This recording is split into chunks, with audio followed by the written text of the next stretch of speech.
I'm gonna start this video with a little edit because the mystery has been solved. Trash is indeed in the game. They've updated the supplies pile 1. You can see right here, this looks like it always has looked. But if we actually grab it, you can see that it looks entirely different from the preview image. And there you have it. It's the trash. It's the trash that we spotted a couple of weeks ago when they revealed the zipline building. So they just sneakily replaced one of the decorations with a new decoration. So there you have it. We have officially trash in the game. This update overall, though, is definitely the opposite of trash. It is amazing. But yeah, just so we're clear, supplies pile 1 is new. Hello everyone, it is time. Jurassic World Evolution 2's new Feathered Species DLC and free update 6 are now available for everybody. As you download the new content, we are going to walk through the full patch notes that Frontier just posted. You can find my video showcases for the free update and DLC on the channel with all of the big exciting stuff. This video is about the little details and the bug fixes. Alright, so as we know from the Feathered Species pack, we are getting 4 new species. Frontier just posted their launch trailer for the DLC. Keep in mind that the DLC is of course paid content. It includes the Eutyranus, the Geolopterus, the Dinocyrus, and the Sinosauropteryx. Again, I've already done a full showcase for these species yesterday. We're gonna get into the smaller stuff for this video. I'm just go over some things like a summary. Consider it a summary. Alright, so for free update 6, we got some huge things. We got 2 new viewing galleries. We got 12 new maps if you have all of the DLCs. We have a new cinematic camera mode. We have all foliage on all maps if you have the game on PC or a new console. And we have zipline variants for Jurassic Park and DFW building styles. And the last thing that I already showcased yesterday is added the ability to place multiples of the same building without needing to enter the build menu each time. You use Control plus left mouse button on mouse/keyboard. And they say now RB/R1 on controllers. In their previous forum post, it was R3, I think. I didn't know what that was, but you know, I don't have a controller, so I was like, sure, I'll just put that in my video. And people were like, I don't even know what that is, mate. So it is RB/R1 on controllers to just keep the building on your cursor so you can place multiples of them. So those are like the big things from the free update. As said, we're gonna get into the nitty gritty in a little bit. Just so you know, to access all these new features, all you need to do is update your game. This applies to if you have the game on Steam, on Epic, on PlayStation, or on Xbox. This free update is entirely free, and you just have to update the game. I think if you have the game on Steam, it updates automatically. I don't know about the other platforms, but I'm sure you guys do, because you have the game on those platforms. Alright, so as said, the DLC species, covered those. We're gonna get into update 6. So we have the new addition to capture mode. We have the new buildings, being the remote viewing galleries, and the added zipline variants.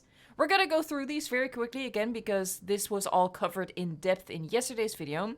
We have the new Sandbox Mode features, and that means we have 6 additional large flat sandbox square levels. This is for everyone. Everyone who has the base game has 6 new square maps and 3 expanded sandbox levels. If you have the Dominion and the Malta expansion, you actually get 9 additional square levels. So keep that in mind. The square maps are square, as you might imagine. The expanded sandbox levels are just the existing maps, but without the weird cutouts. They've added a new sandbox setting for decoration foliage, so you can choose to have all foliage types from all biomes available on a singular map. Again, remember that this is only available for PC and next-gen console, so it's not available for PS4 or Xbox One. Back by popular demand is the unlimited feeder reserves option for Sandbox, so you don't have to refill your feeders. We have a income tax, so the more income you have, the more taxes you pay. Yippee! And they have new wild capture frequency which controls how often wild capture events will occur. It has 4 settings: none, low, medium, and high. Okay, so that's the stuff that I already did in depth yesterday. Now we're gonna get into the finer details of this patch. Toilets, amenities, and shelters will be built instantly rather than over a short period of time. This applies outside of Sandbox. Sandbox, of course, already has the instant building feature. Now, if you play the game in challenge mode, chaos theory, or campaign, these 3 building types will just build instantly, as opposed to having the building animation. Infected feeders can no longer be deleted. Now, this is sneakily a very fun one. Added ability for release via airlift to aviary hatcheries, allowing players to release flying reptiles outside of an aviary. So you incubate your flying reptile inside of the aviary hatchery as usual, and you used to only be able to release that flying reptile into that exact aviary. Now with the release via airlift, you can just lift it out of the hatchery and drop it outside in the wild. Of course, there was already a glitch that we used, that we exploited to the same effect, but now this is kind of, officially implemented in the game. So if you want free flying reptiles in your parks, you can now do that. Of course, your guests will still panic and, die, but that's a small price to pay. Small dinosaurs will now raise their heads when they're walking through water. Small dinosaurs can now navigate through water when they would have been blocked before. This one is a little bit weird. Small animals like Oviraptor, Morus intrepidus and stuff, they introduced in the previous update that they can't walk through water, and they still can't. It's a little bit vague. I'm not entirely sure what they mean with this one. They adjusted sauropod combat. Keep in mind that sauropods don't fight back. That's not what's happening here. What's happening now is carnivores may fail a hunt depending on the combat stats. The bleed out state now only starts once a sauropod reaches 15% health rather than after any carnivore attack. If a carnivore fails to successfully hunt a sauropod, it will wait for a period of time before trying again.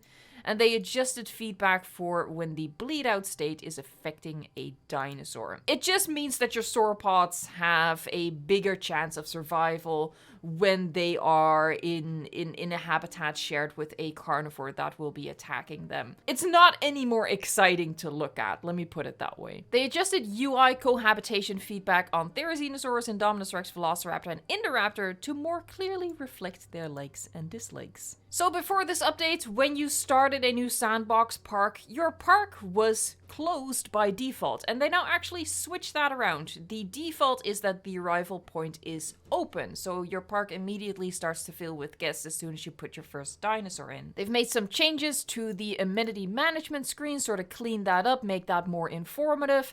You can pause the video and read this, or of course just check out the forum post yourself. I will link it in the description box down below.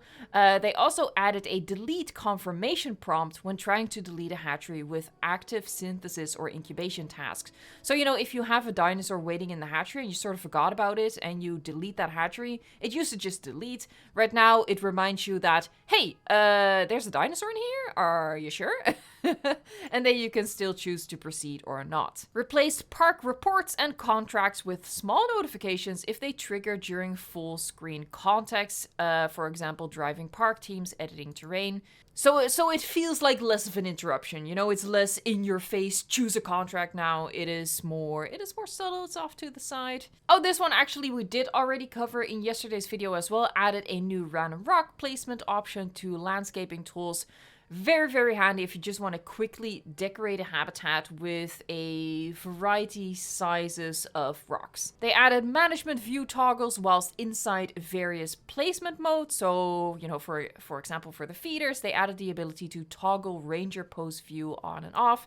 A lot of detail here. Again, you can pause it to read it, but it applies to feeders, monorails, amenities, fences, and remote viewing galleries. Made billboard icons appear above a forest when a dinosaur enters them. Alright, so I did a little check in the game, and what that means is that when you're have the ranger team or the ACU selected, the icon above the dinosaur will raise itself over the treetop, so you can still clearly see it, instead of the icon being hidden by the trees. You can see when the trees are deleted, the icon drops way down.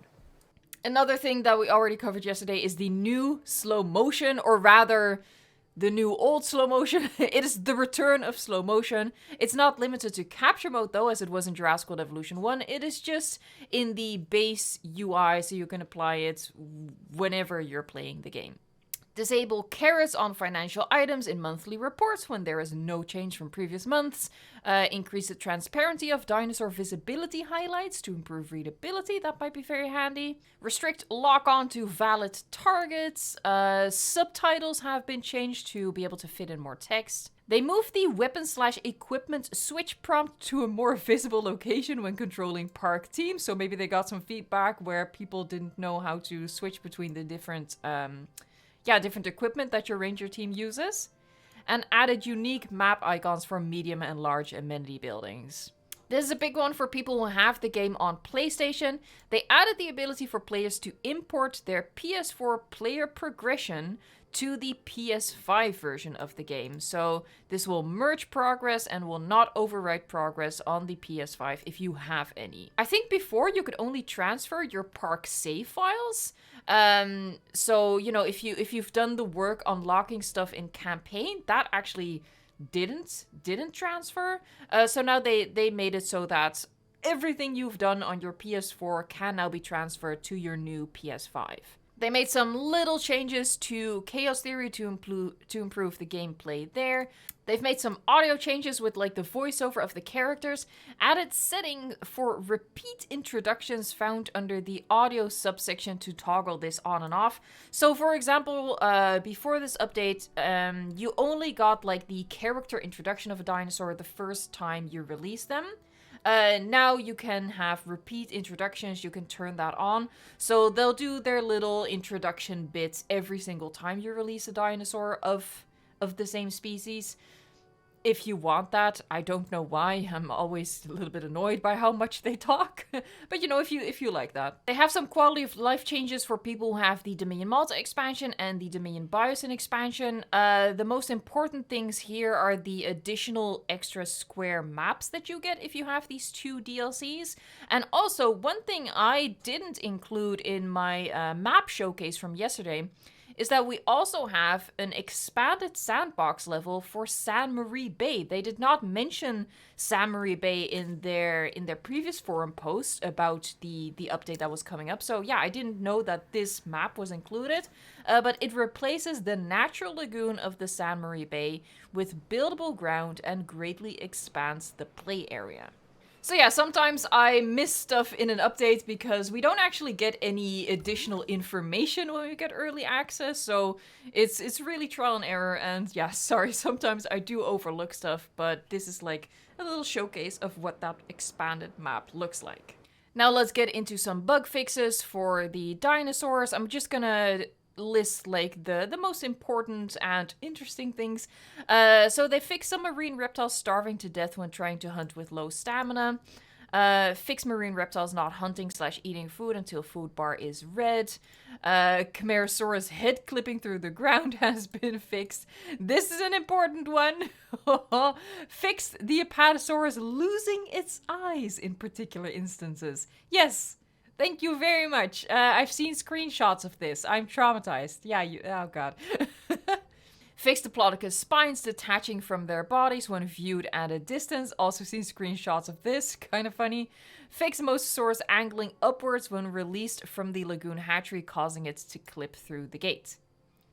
You can no longer stimulate a dinosaur more than 100%. They also fixed the calamity bar displaying multiple dinosaur threats rather than dinosaur threat.